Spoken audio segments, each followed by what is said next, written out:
This is the Unit 1 Cold War focus session. We're looking at the content to start with. So your exam is today. Hopefully you've revised and you know what you're doing, and this is just a brief run through of the key ideas. So you need to know about the conferences, the formation of the Grand Alliance before that, and how they are brought together despite the differences between capitalism and communism in order to defeat Hitler. You need to know about Tehran, Yalta and Potsdam, what they agreed on and what caused tension. Okay, key things I want to pick out is Tehran, the spheres of influence were agreed, and that they agreed to the second front. In Yalta, that Germany is going to be divided up, and that the Nazi Party is going to be banned, and there'll be war criminals put on trial, and that Poland's in the sphere that the Soviets control, but they're disagreeing over democracy. And then with Potsdam, Hitler has been defeated, the Americans now have the atomic bomb, and crucially Roosevelt has been replaced with Truman, which changes the nature of the relationships. Okay, and Germany is split into those 4 zones, as well as Berlin being split into the 4 zones. We then get the widening gulf between the Allies, the Iron Curtain speech, the Long and the Novikov telegrams, each pitting one side against the other. And then the creation of those satellite states, which fuels the American desire to stand up to communism. You get the Truman Doctrine, followed by the Marshall Plan, which is the money that is available for rebuilding Europe after the war. And in response to all of this, Stalin sets up Cominform as a tool to control those satellite states. Then you get the Berlin blockade and the airlift. Stalin is annoyed because of the creation of Trizonia.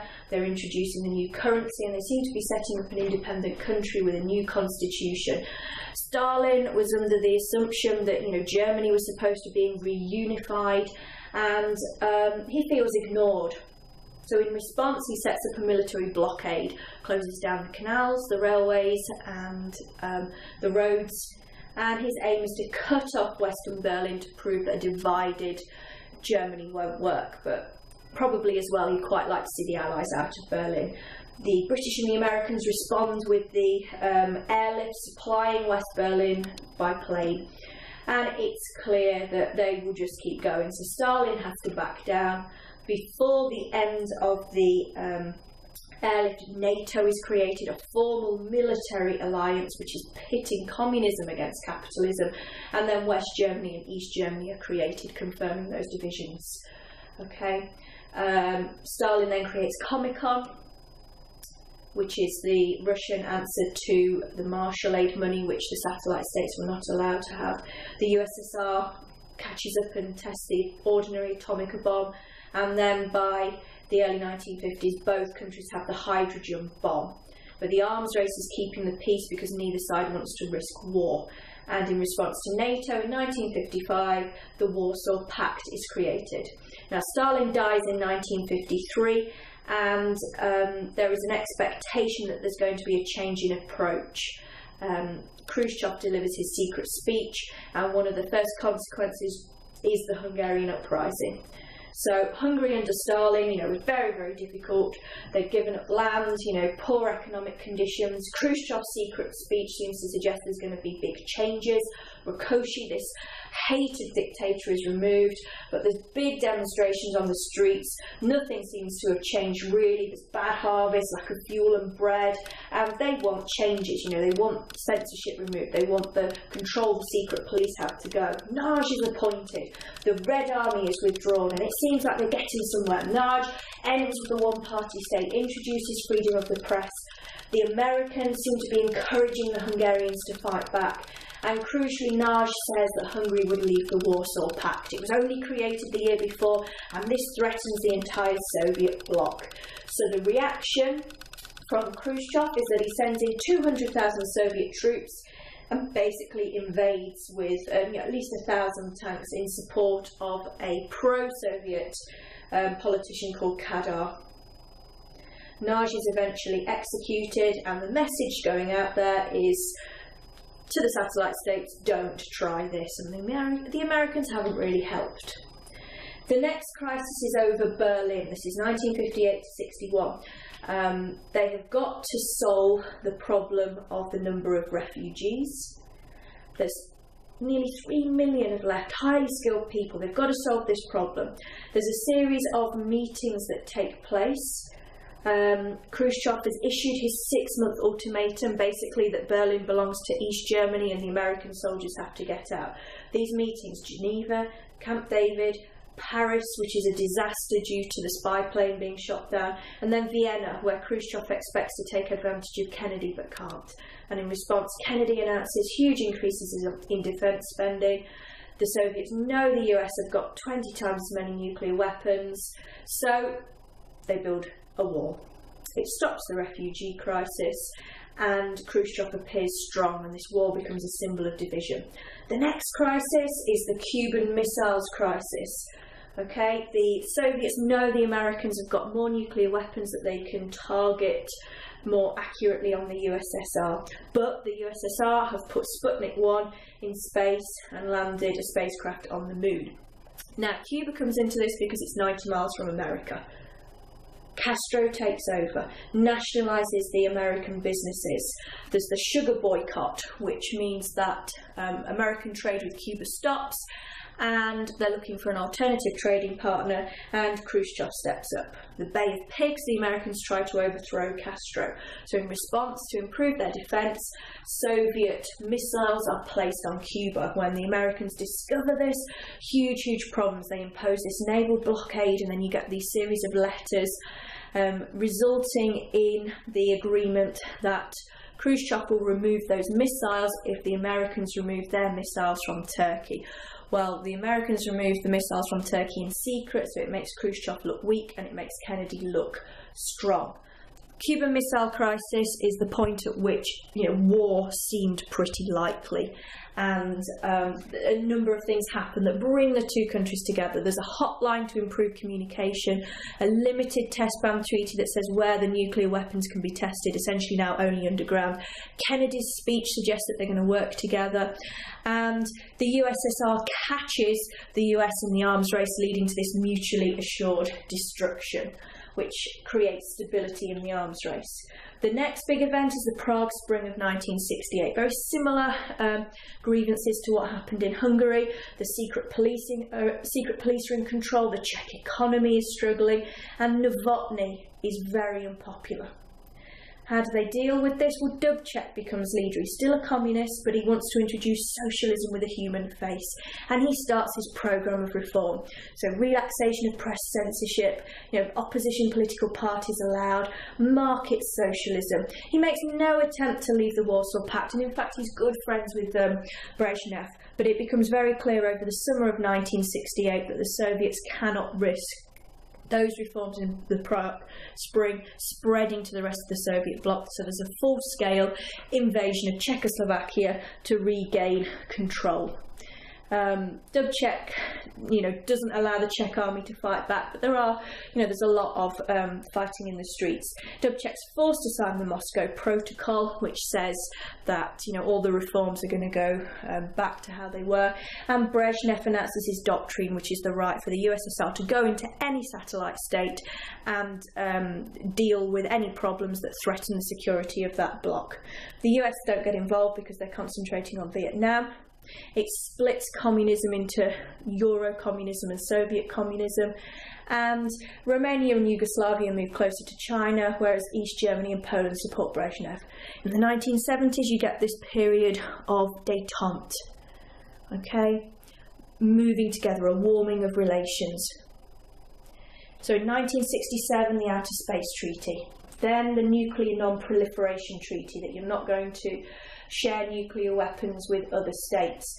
Then the SALT I negotiations, the Strategic Arms Limitation Treaty, that puts limits on certain elements of nuclear weapons, like strategic ballistic missiles, short-range and lightweight missiles, but not on others like MIRVSs, and they limit ABMs to 2 per side.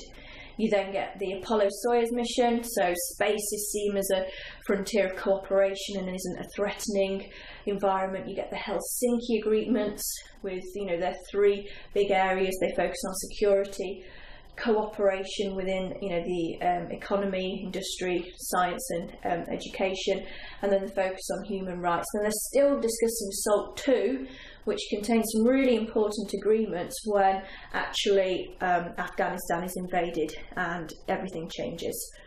So the invasion of Afghanistan signifies the end of détente. The communists take over in the Kabul revolution. Their socialist reforms anger the Muslims, who form the Mujahideen, resulting in civil war. Taraki, the leader of the communists, is forced to accept Amin. Amin supporters then murder Taraki, so there's all this political instability. The Soviets don't trust Amin. They're very scared that other Muslims within the USSR will rise up and threaten the security of the USSR, and they want to support this man called Karmal, who they believe will have popular support. So they invade on Christmas Day 1979 and very, very quickly get rid of Karmal. The Americans respond with the Carter Doctrine. They will not allow the Soviets to take control or gain control of oil-rich Middle East, and they form alliances with China, and they support the Mujahideen. And they impose economic sanctions on the Soviets, increase their defence spending, they refuse to ratify SALT II, and there is a boycott of the Olympic Games. So why does détente end? Because of the invasion of Afghanistan, the Carter Doctrine, the economic sanctions, they end diplomatic relations, SALT II not signed, the Olympic boycott, the defence spending increased, and America financing the Mujahideen. Okay, then we get Reagan. So Reagan is this actor who doesn't have any political experience really, and this brings about a new low in superpower relations. He hates détente. He thinks it's made America look weak. He delivers his evil empire speech, pitting evil communism against, Christian democracy, and then he introduces his strategic defence initiative, Star Wars, his nuclear umbrella that is going to protect America using lasers in space. And this changes everything because it's so expensive. The USSR is never going to be able to compete with this, and it's also breaking terms of some of the détente agreements, and it leads to this idea that MAD is over, mutually assured destruction, and that NUTS is a real possibility, so a limited nuclear war, so things reach a real low. So why is SDI a turning point? Because the Outer Space Treaty is broken, the USSR's economic problems mean it can't compete, and it's so behind in technology that regardless of its economic problems, it couldn't match anything to do with SDI anyway. Okay, so what happens then? Well, Gorbachev comes in 1985. New man, new thinking, new approach. There's perestroika and glasnost, and he's attempting to deal with the problems and revive communism. And he issues in a new period of change, and he begins to meet with Reagan face to face. They develop a personal relationship. So they meet in Geneva and they meet in Reykjavik, but they're struggling to come to any agreement because the Americans won't drop their commitment to Star Wars, to SDI. But Reagan begins to have his mind changed. He can see that Gorbachev is very popular, Gorbimania. He can see that, the nuclear weapons program is incredibly expensive. He doesn't want the Americans to be seen as big bullies. There's been problems in Western Europe with protests against the Americans having nuclear missiles in NATO countries, and fundamentally he believes Gorbachev is a man who can be, trusted. So a key turning point is when they sign the INF Treaty, which actually reduces nuclear stockpiles. So why does Gorbachev sign this? Well, he's come to the realisation that political and economic measures are going to, reignite the USSR, not spending money on nuclear weapons.